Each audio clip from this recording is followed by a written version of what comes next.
Hey, what is going on, everybody? I'm Noah from TechnoBuffalo.com, and this is the Barnes & Noble Nook tablet. Remember the days when bookstores sold books, maybe magazines? Now they sell everything: coffee, DVDs, tablets, games. Amazon sells garbage cans. It's crazy.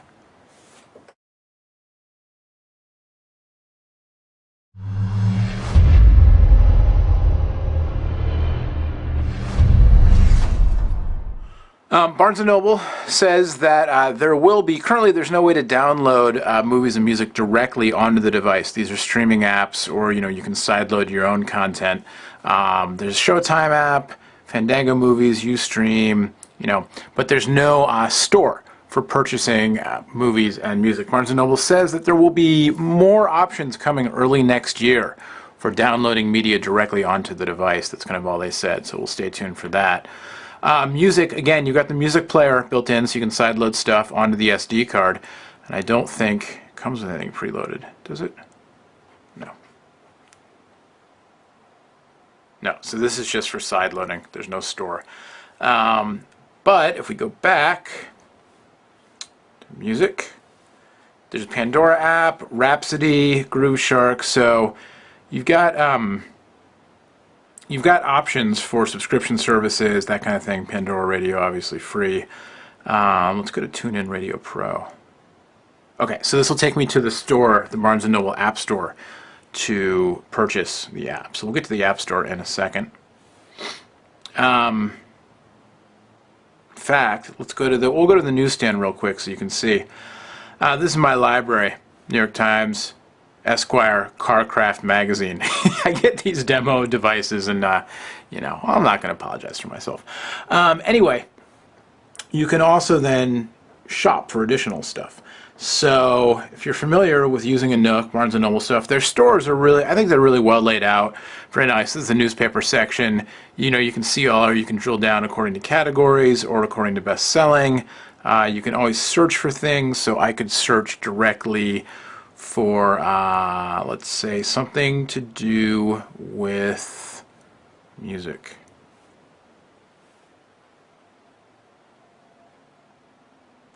So I've got books.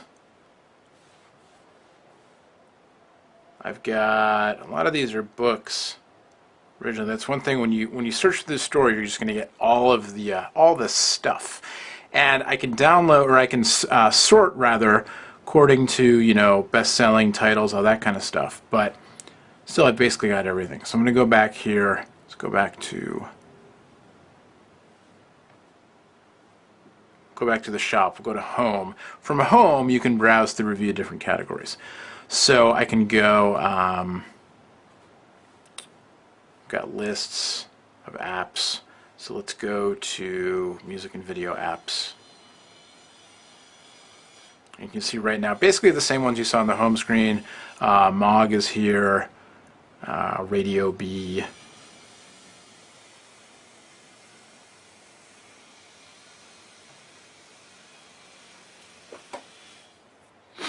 And then you've got the App Store, which are apps that are specifically tailored to the Nook device. So again, it's Android 2.3, but Nook custom UI on top of it. And the apps have to be submitted to Barnes & Noble. They have to be sort of optimized to run on the Nook tablet, or the Nook Color. So we'll go to games here, and we'll go Doodle Jump. We'll open it up. And you can see that, I mean, Doodle Jump isn't, that heavy. It doesn't tax the system that much, but, loaded very quickly. Plays quickly, the animation's smooth. Sorry. Oh, I'm not any good, but that's okay.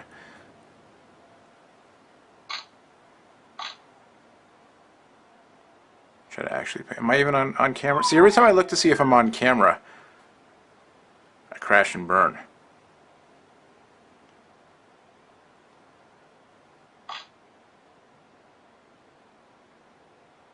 Boing, boing, boing. Boing, start flaring! Bye-bye. So, there you go.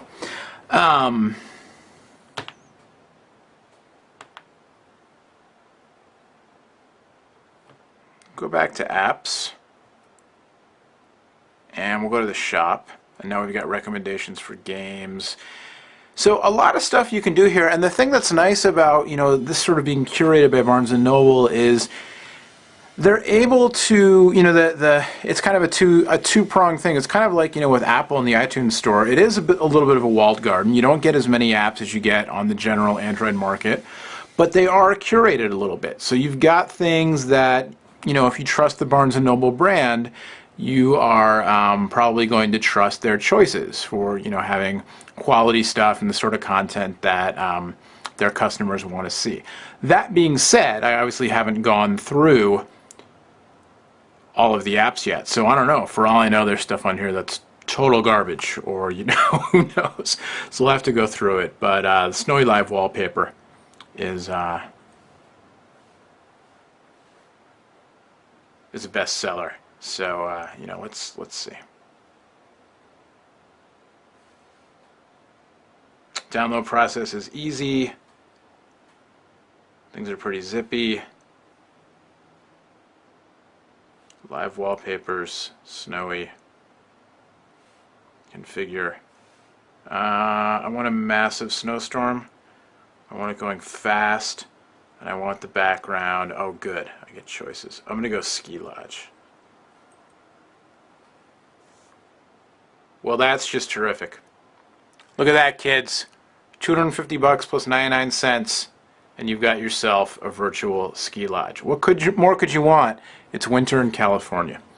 So there you go. We've been doing this for a while. I could do this, you know, for longer and longer, but we will go quickly to the web browser because I'm sure you're interested in the web browser. You don't want to see carmagazine.co.uk. You want to see, does this rotate? Am I rotating? No, it does rotate though now, and so now I can go in there and so use the widescreen, and you can see, you know, this is Android.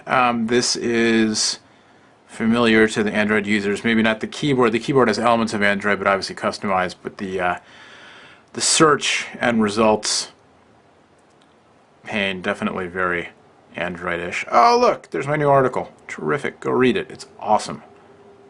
Techno Buffalo loading up here.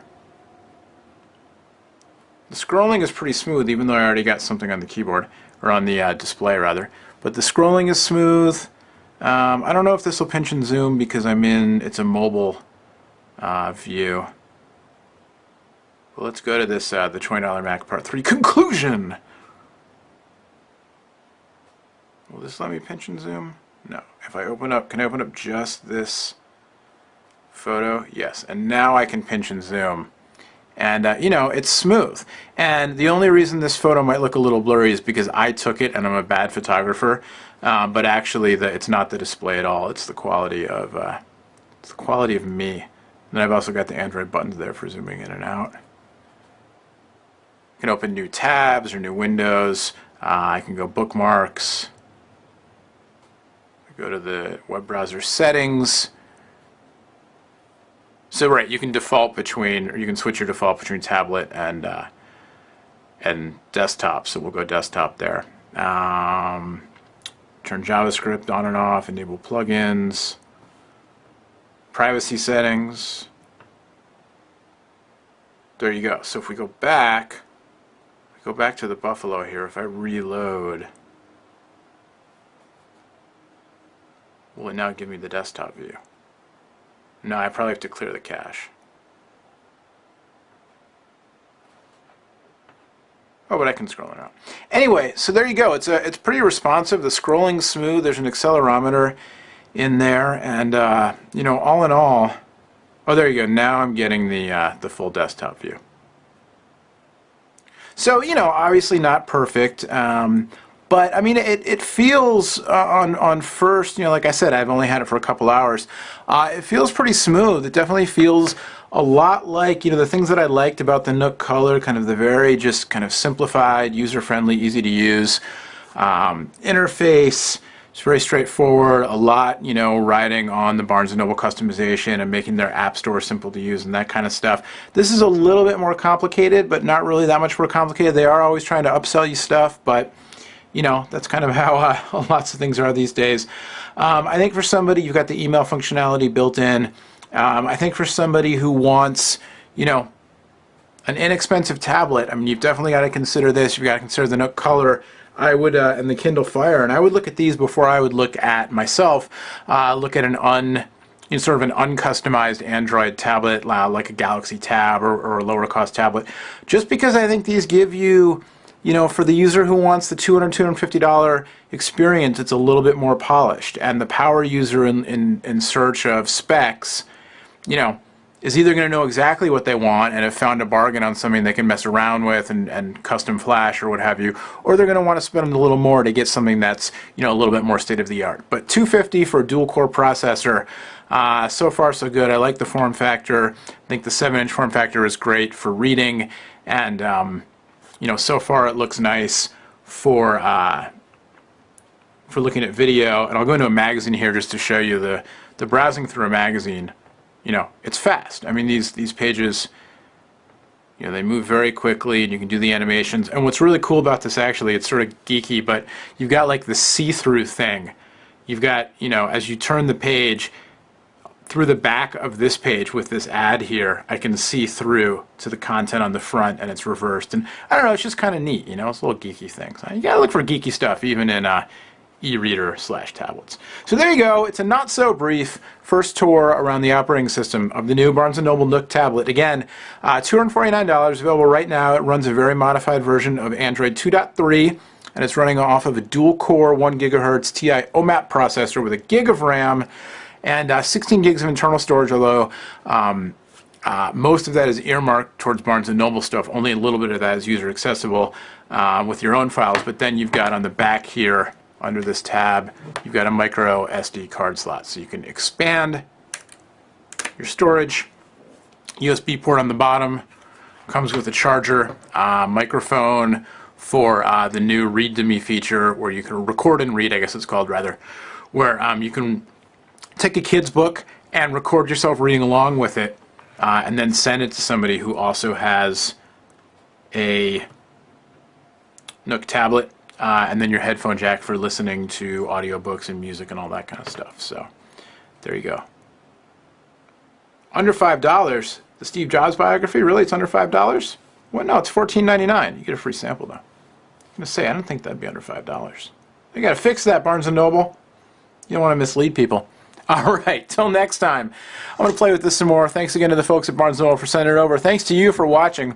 My name's Noah. The website's Techno Buffalo. What else do you need to know? See you later.